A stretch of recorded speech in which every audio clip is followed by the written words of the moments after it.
Hi, welcome to part 2 of story structure lessons from the Discworld. In the last video, we raised the idea of a one-dimensional story, where there's only one thing in the story that we care about, that we deal with, that we want to see resolved. In this series, that's what we're calling a story arc. Then, when we look at a story, a full story that has lots of things that we care about, then we can think of it as many arcs, many individual things that we care about all twined together. Our running example in these videos is Terry Pratchett's Discworld books, which are divided into a variety of sub-series. Each series feels fundamentally different. In this video, I'm going to say that each series is structured differently and that a lot of that comes down to using different kinds of arcs. Wait, are there different kinds of arcs? Well, so today I want to introduce mice. What is mice? Mice is an approach to thinking about all this stuff that we're talking about. It was originally defined and formulated by Orson Scott Card, among other places in his writing books, Characters and Viewpoint and How to Write Science Fiction and Fantasy. I should point out that I am here endorsing the approach, not the individual. More recently, you may have heard about mice from Mary Robinette Kowal, who is a very popular author and speaker, currently the president of the Science Fiction and Fantasy Writers of America. I will point out that Card and Robinette Kowal and myself each present mice a little differently, maybe using similar terminology, but with some actual differences. So if you feel like, wait a second, I don't feel like these quite match up, that's fine. You don't need to reconcile them. If each of us sees it as describing something slightly different, pick whatever works for you, and probably each one of the approaches is helpful in its own way. So what is mice? We have said that a story arc is following one thing that we care about. Mice kind of offers 4 different things that we might care about in a story, or 4 different ways that we might care about a story. Those 4 are milieu, idea, character, and event. And we're going to go over each of those one by one. Milieu is all about setting. In a milieu story, we are exploring or experiencing someplace amazing or awful or different. The joy of the story is kind of being tourists and seeing all the sights. It's seeing Middle Earth or seeing a dystopian future and experiencing the vast and and varied setting that it is. Some milieu stories go and they recreate a very precise historical setting, or they might recreate a setting that feels historical but absolutely isn't and is totally inaccurate, but we love being there and we love the particular feel of that highly inaccurate setting that it gives us. Or sometimes you take a story which is, which otherwise would seem kind of run-of-the-mill, but you put it in a really interesting place, and then the same story in a new place feels a lot more colorful, and combined with the plot of the story, you suddenly are seeing all these sights in a really interesting place, and that gives it a whole nother dimension. A lot of stories that are very heavy on the milieu element are really structured as travel stories, as travelogues. They start with somebody going on a journey.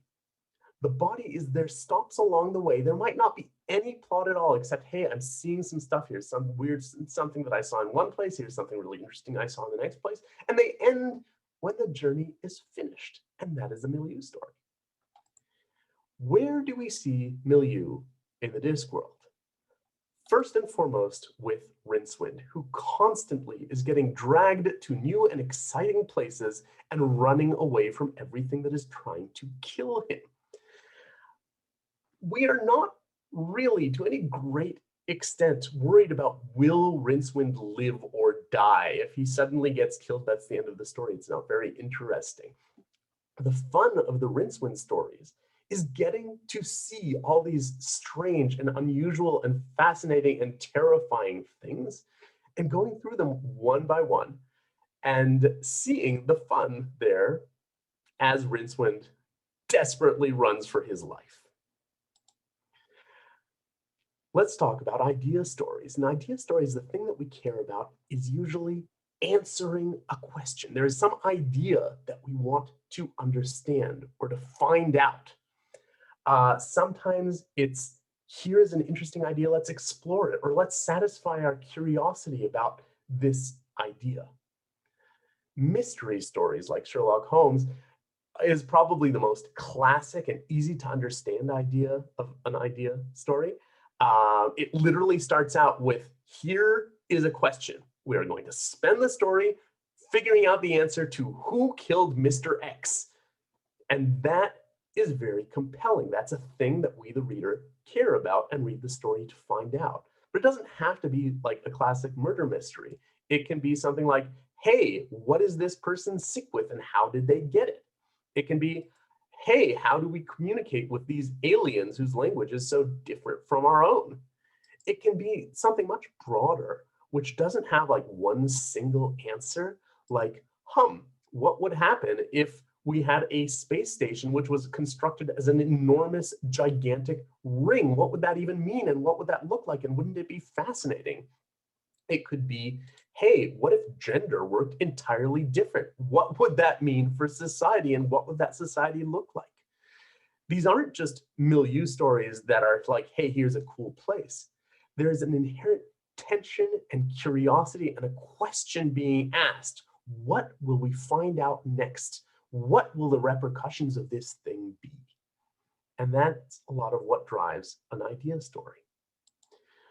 In the Discworld, where do we see idea stories? First and foremost in the watch books, many of which are structured as mysteries.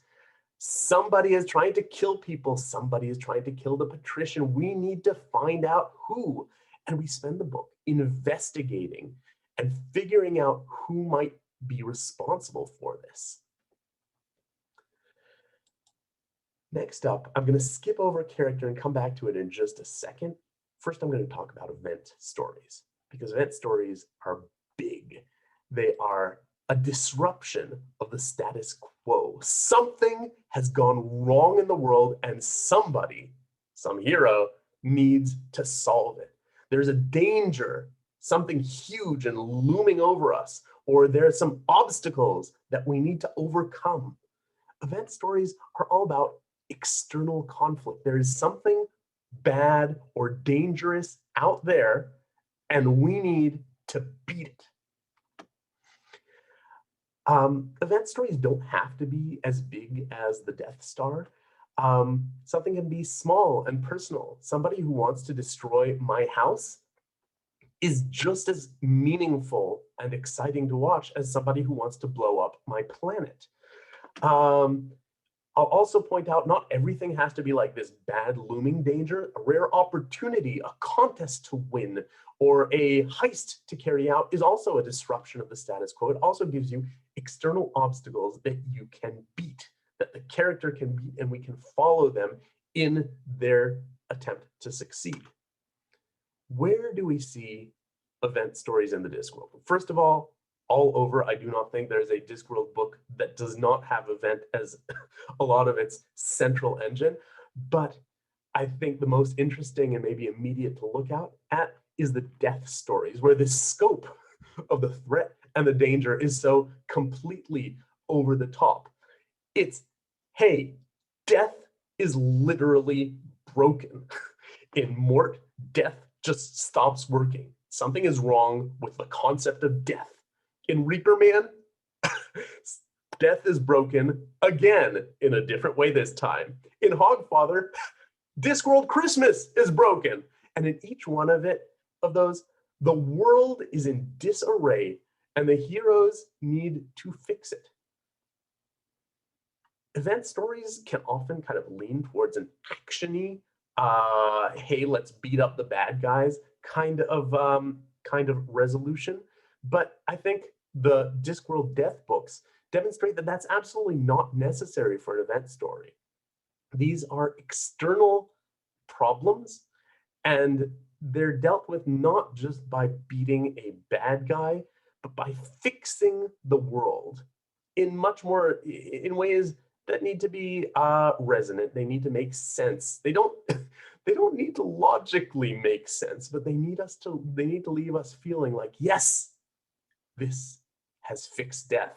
Now death is working again, and the cosmos has returned to balance. Contrasted with those external obstacles, external conflict, character is just the opposite. What do we care about? We care about a character who is suffering under the current status quo. We don't like that they are suffering. We want to see those characters change and develop, maybe overcome their own flaws. We want to see them adjusting to new situations. Character stories, a story where what we care about is the character in this particular sense, is all about internal conflict. You can have many stories which have wonderful, wonderful, wonderful characters, but the characters stay pretty much the same throughout the story. It's not what you want to see resolved. A character story is where the character's difficulties, their internal conflict, are the focus. A lot of romance stories will be character stories. You want to see the two characters connect and overcome their own issues in order to be together. Coming of age stories are often character stories where the character needs to develop enough to live in the real world and understand what is around them. A focus here is we're not focused on seeing the character win. We're focused on seeing the character grow and become a better person, or try and fail to do that. That is what we are caring about in a character story. Where do we see character stories in the Discworld? Discworld, again, is full of wonderful and really, really fun characters, but I will point out that a lot of those characters are fairly static. They don't change a lot from the beginning to the end of the stories. The huge and wonderful exception to that is the witches, where, along with a lot of other story arcs, have very strong personalities and very strong internal conflict. We have Granny Weatherwax, who has this sense of foreboding, like she's going to become the most powerful witch in the world, and that is going to affect her in dark ways. We have Magrat, who suffers from lack of confidence, and she always feels like that she's not measuring up to the other witches, and she's also not getting the respect that she deserves. In later books, there is Agnes, who literally is so conflicted about herself that she has invented an alternate persona, and she keeps going back and forth between which of those two people she actually wants to be. So I'm going to recap the 4 elements of MICE, M-I-C-E. Those are milieu, where we are touring some fascinating or colorful setting. Idea, we are looking for the answer to a question. In a character story, somebody needs to change or to develop. And in an event story, something is wrong with the world and we need to fix it. Those are the 4 prototypes, the 4 basic ideas of arcs that MICE comes and suggests. And a lot of stories will fit naturally, or maybe not stories as a whole, but individual arcs will fit very easily into one of these 4 boxes, one of these 4 elements. Does every story arc have to fit into one of those 4? No, absolutely not. There's no reason that we cannot come up with something else that the reader might care about or enjoy or want to see developed and resolved. Absolutely not. But they are 4 very useful categories, very easy to understand, and I think a huge benefit of thinking about MICE is that if you say, okay, I have a story arc, and I know what I want the reader to care about, or I know what I care about in this story, and you look at the 4 MICE elements, and you're like, okay, it's not that, it's not that, it's kind of, no, it's not really that either. Okay, it's not that either. Then you've done a lot of work to clarify what it is that you care about, what it is that is important, and you will be able to develop that just as well as if it were any one of the four mice elements. Another note that's just really important to understanding all of this. I keep talking about the most important thing and an arc as being something that we care about and being defined by that. In order to really understand mice and story structure, it's important to make this distinction. Who Cares could be the protagonist, the hero, who has goals in the story. They want to save the day, they want to solve the mystery, they want to get out alive. But that's not the most important thing, because what a story is really defined by is what the reader cares about. They're the ones that we really need to engage. They are the ones that are experiencing the story. So it is absolutely fine to have a mystery that the hero doesn't want to solve, or a mystery that the hero doesn't realize is interesting, as long as the reader does care about it, is engaged, is excited by it, and wants to see it developed and concluded. A really nifty and useful thing with mice and arcs is that some arcs just go together really, really well. I'll just give a couple of examples so you can see what I mean. Take science fiction mysteries like Asimov's Robot Mysteries. Those are fundamentally a wonderful mix between an idea arc, a mystery of, hey, who killed the guy? And a milieu arc of, hey, we have this world, an idea of robots. How do they work? How does this future look? Those two go together really, really well, because the mystery gives us fuel in order to be really, really interested in the details of the world. And suddenly the details in the world are not just, okay, the author is going to info dump a whole bunch of information that I don't actually care about. No, everything that we are finding out is really important because it can help us figure out who killed the guy. So those just work together really, really well. Another example is mixing character and event, where you have two parallel arcs where there is an event, there is some kind of external conflict that we really want to see resolved. And at the same time, there's also personal, internal conflict that we also want to see resolved. So, for example, in Buffy the Vampire Slayer, those are constantly mirroring each other. And the outside threat, the monster that they're fighting, is very often a reflection of the inside conflict. And they are resolved together. And facing one helps us face the other, and vice versa. So I want to give a quick example of how this is practically useful, what you can do with this basic idea of mice, and how it helps us pick apart a story and see how it's put together. And I'm going to use Small Gods as both a wonderful book and also one that's kind of hard to say, what is the plot of Small Gods? Because it's a kind of unusual book. Small Gods is one of the standalone Discworld books. The basic idea is that it goes into this idea that Pratchett has touched upon in other works as well, but the idea that rather than people believing in a powerful God, it is instead the people's belief that makes gods powerful. And so gods are hungry for followers because that is the only way that they exist and have any power at all. It's not a plot-heavy book exactly. It's a little hard to sketch out what happens, and that's exactly why it'll be a really interesting example of story structure for us. Small Gods starts out with this very basic setup where Brutha, who is this lowly acolyte in this church of Aum, suddenly he finds a tortoise, which has fallen basically out of nowhere, and the tortoise tells him, Brutha, I am the great god Aum. Okay, that's basically all you need to know for how I'm going to pick apart the story right now, because let's ask ourselves, okay, we have that opening. What is interesting to us right here, right from the start? So I'm just going to go through these really quickly. Is that really Aum? Is the turtle, is he really who he says he is? How can that be? And if he is, then why is Aum stuck as a tortoise? That's kind of weird. We want to find out about that. How will Brutha react? We want to know. Brutha is this kind of very devout, but also very naive person. So how is he going to react to this weird thing happening? Very quickly, we also find out that this church that Brutha belongs to is awful. It tortures people, it invades neighboring territories.